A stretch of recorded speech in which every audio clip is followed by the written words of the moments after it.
Dear Pinoy Storyline. Ako si Jason, 32 taong gulang, at nakatira sa isang liblib na lugar sa kabundukan ng Bicol. Lumaki ako sa pamilya ng mga magsasaka at nasanay sa tahimik na buhay sa baryo. Pero may isang bagay na matagal nang bumabagabag sa akin, isang kwentong hindi ko akalain ay mararanasan ko mismo. Noong bata pa ako, naririnig ko na ang matatanda sa amin na nagkukwento tungkol sa isang nilalang na tinatawag nilang bagat.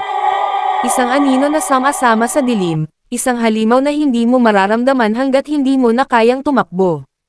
Maraming tao na ang nawala sa aming lugar, at sinasabi nilang ang bagat ang may kagagawan.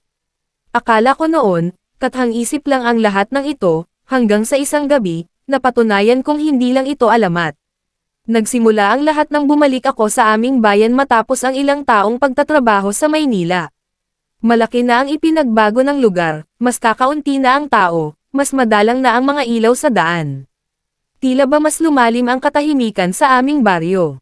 Jason, umuwi ka ng maaga. Huwag ka nang gumala pagsapit ng dilim, bili ni Lola Esther, ang matandang albularyo sa aming lugar. Napansin kong parang kinakabahan siya habang sinasabi ito. Nandito na naman siya, Jason, mas nagiging madalas ang pagkawala ng mga tao, dagdag niya. Nang gabing iyon, may narinig akong mahihinang kalusko sa labas ng aming bahay. Nagsilap ako sa bintana, wala namang tao, pero ang paligid ay parang masyadong tahimik, parang pinipigil ang hininga ng buong kagubatan. Sa hindi maipaliwanag na dahilan, pakiramdam ko ay may nakatingin sa akin mula sa dilim.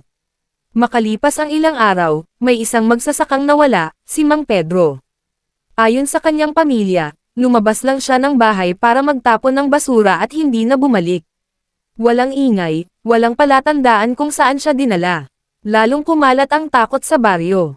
May mga nagsasabing baka naglayas lang si Mang Pedro, pero ang iba, alam na ang sagot, kinuha siya ng bagat.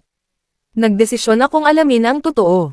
Isang gabi, nagdala ako ng flashlight at kutsilyo at nagtungo sa kakahuyan, kung saan huling nakita si Mang Pedro.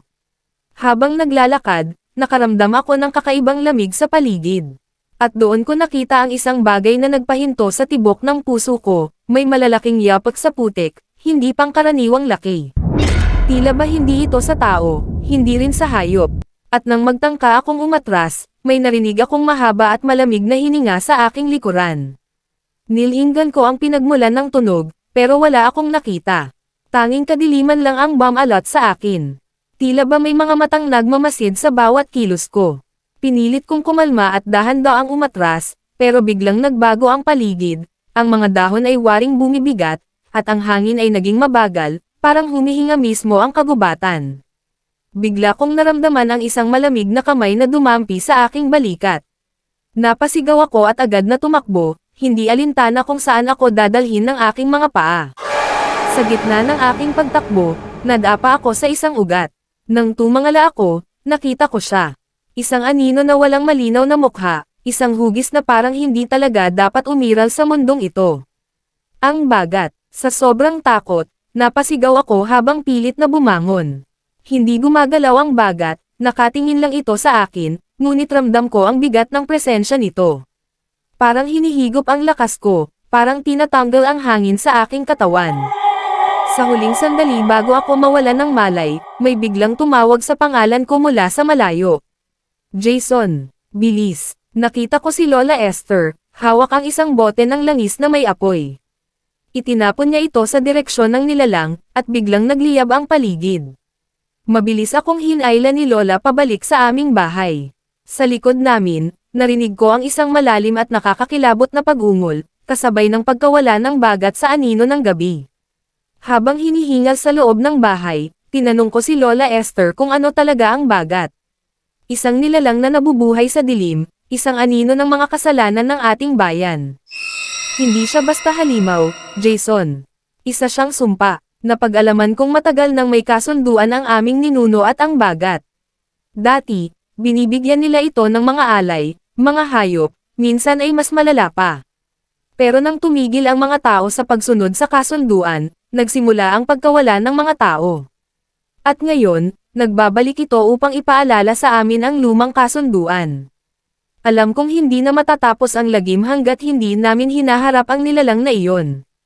Kasama ang ilang matatanda sa baryo, naghanda kami ng ritual upang subukan itong palayasin. Habang binibigkas ang dasal, lumitaw muli ang bagat, mas malaki, mas nakakatakot. Sinubukan nitong lapitan kami, pero itinapon ni Lola ang banal na langis sa paligid, na parang nagsisilbing harang sa kanya. Isang huling pagsigaw, isang huling galaw ng anino, at unti-unting nawala ang bagat sa hangin. Naging tahimik ang gabi, at sa unang pagkakataon, naramdaman kong malaya na kami. Makalipas ang ilang linggo, bumalik na sa normal ang buhay sa baryo. Wala nang nawawala, wala nang kalusko sa gabi. Ngayon, habang isinusulat ko ang kwentong ito, gusto kong ipaabot sa inyo ang isang bagay, hindi lahat ng kwentong kinatatakutan natin ay kathang-isip lang. Minsan, ang mga anino ay totoo, at nasa paligid lang natin. Maraming salamat sa inyong pakikinig sa kwento ko. Ingat kayo sa dilim.